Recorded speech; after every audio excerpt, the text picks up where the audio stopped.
Well, for more on this story, we've got Dr. Shailly Kedia, Senior Fellow from the Energy and Resources Institute, Terry, joining us this afternoon on NewsHour. Good afternoon. Welcome to the show. Let me begin by asking, a done deal that's taken place, is it history in the making?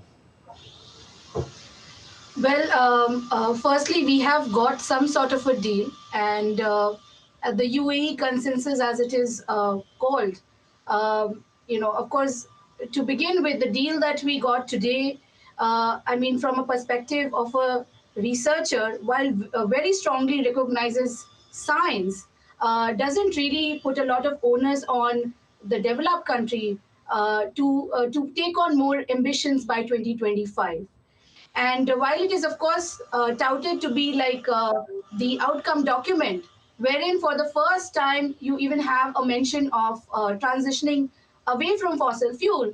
But let us not forget that this global stock take, which was the core of the negotiations in climate change, took place in a framework which did not include global goal and adaptation in the first stocktake process. Of course, now that the global goal and adaptation has been agreed, which to me is the key crown takeaway for this particular COP, it will be only included 5 years later. So in many ways, yes, this is the best one could expect. But to me, really, like what we have got is not a real paradigm shift, because a lot of the goals that are mentioned in the text have already been agreed on. For example, look at the doubling of energy efficiency. It's already part of the SDG indicator framework. So I would not call it a paradigm shift, but yes, at least it's not a step backward, but a step forward. Okay, let me rephrase it. Are you surprised with the way this particular result has come about? And do you somewhere get the sense that there is a power play, especially when it comes to the use of the hammer by the chief?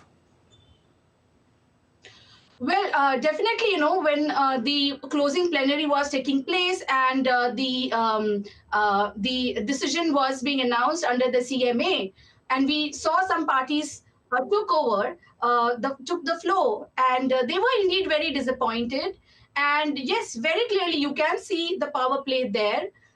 Whether it is in terms of having a very watered down, not very strong negotiations, especially when it comes to putting the onus on developed countries and for them taking on more commitments.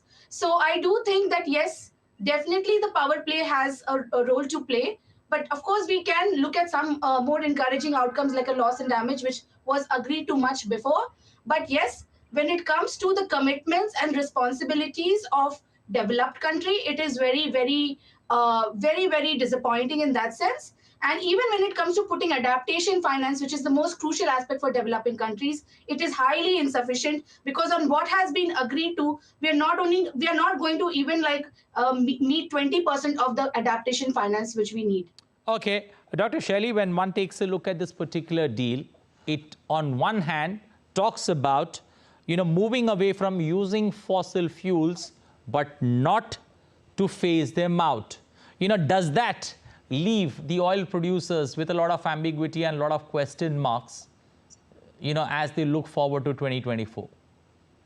Absolutely. I mean, one did see like a lot of backdoor diplomacy in this case, the OPEC putting a lot of pressure on the COP28 presidency. And of course, like, we also saw well-known climate leaders like, Al Gore come out and say that it indeed looks like an OPEC dominated climate text. Wherein, of course, like it is not a phase out. And to be very realistic, we don't have the breakthrough technologies for a phase out at this stage. But however, the language could be strong, especially in terms of means of implementation, to move to a more low carbon future.